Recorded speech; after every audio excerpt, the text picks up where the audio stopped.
Hi, welcome to today's Voice of Greatness broadcast. My name is Joel Bryant, and I'm your host. And on today's broadcast, I want to take a few moments and speak with you about something that I call the conditions of greatness. Shakespeare has a quote that many of you have heard, and it's very popular, of course, being that it's by Shakespeare. And it has a lot of truth, and for me, it actually outlines the various conditions that we can achieve greatness we find ourselves in. Shakespeare says, "Do not be afraid of greatness, for some are born great, some achieve greatness, and others have greatness thrust upon them." Now, when you look at your life, ask yourself, have you been born great? Have you achieved greatness? Or are you in a condition where greatness is being thrust upon you? And let me just say this, I don't believe and I reject the claim that anybody is born great. They may be born privileged, they may be born prosperous, but no human being on this planet is born great. Greatness is a result of what you do with your agency and your autonomy and your integrity as you begin to actualize your pursuits in this place called life. Plainly said, you may be from a wealthy family, but you're not great. Greatness is a result of what you do with your talents, your time, and your energies. So nobody's born great. So let's settle that, because see, we can get distracted from our goals by looking at other people, particularly today, because we have these people beamed in our lives all day long. For instance, one of the most famous names in America today, and I don't mean to say this disparagingly, but it's an example, are the Kardashians.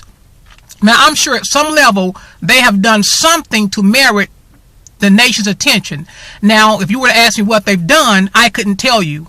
I know one was married to Lamar Odom, the basketball player, and the other one is married to Kanye West. But beyond those social popular facts, what have the Kardashians done to even merit the consideration that the media and we give to them in our minds and in our conversations for those who are into that type of popular cultural lifestyle? But I don't mean that to disparage the Kardashians. I'm simply trying to say is that because your name is in the paper every day does not mean that you have achieved greatness.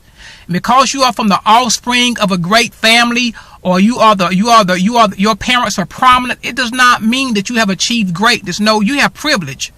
You have economic privilege, you have social advantage, you have symbolic power, but what you do with that will determine the degree of your greatness. So let's stop giving people these social passes for achieving greatness because they bear the last name of somebody who used their time and their talent and their energy to achieve greatness. They merit our consideration. So nobody's born great, but if you don't realize that, you'll spend your life looking at other people and saying, well, if I had that advantage, if I had that circumstance, if I had that condition, I could. Well, you don't have that condition, you don't have that circumstance, and you still must find a way to self-actualization. You must find a way to grow your business, grow your network, grow your influence, grow your ability to influence this society to the degree that you feel like you are capable of doing.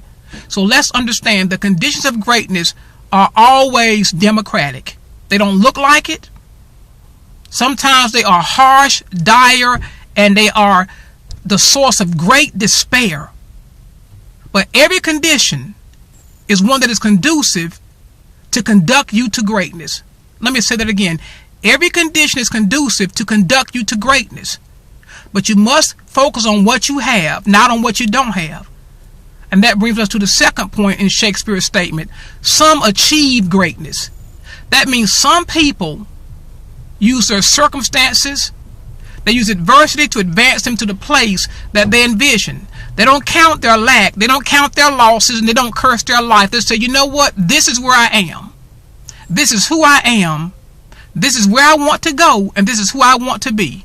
And they set out and begin to pursue those goals, pursue those dreams, and they have patience, they have passion, and they have commitment. I want to encourage you today. We live in an age of great, tremendous opportunity. There's no time like today that you can create your own platform to your own degree of greatness based upon your ability to recognize and to describe to other people where you see yourself when you're in your spot called there, your place called there. I want to encourage you today. Greatness is possible. Your conditions are conducive to conduct you to greatness. You don't have to be born privileged. You can achieve greatness. How do you achieve greatness? 3 things. These are the three things that make the conditions of greatness conducive to conduct you to success. First is your gift. What are your gifts? You say, well, Joel, I recognize my gifts. It's just that nobody wants to buy it. Nobody seems to get it. Well, keep on refining your gift, perfecting your practice, and pursuing your goals. The second thing that helps the conditions of greatness are your goals. See, the thing that I like about goals is goals give you the ability to craft your own circumstance. Goals give you the ability to craft your own circumstances, to put you under your own obligations, your own mandates, your own imperatives. You create those by your goals. Once you recognize your gift, and sometimes you may have to repackage that gift. You don't have to throw away the gift. I know a lot of people who curse their gift. They say, well, if I had this gift, I could really prosper. If I was tall, if I was short, if I was white, if I was black, if I was rich, if I was poor, if I was not an American, if I was not a male or a female. I mean, they say that I am not the right person with the right equipment